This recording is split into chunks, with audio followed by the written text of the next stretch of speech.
Hell no. He got it insured for 25 grand. He wanted 35 grand, so he's not spending them. Yep.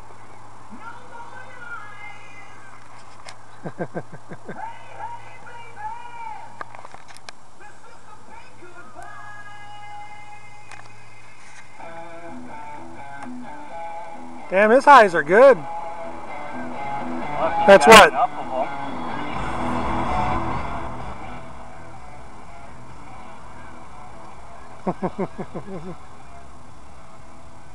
It's only 30 parking spots away. Yeah. Holy crap.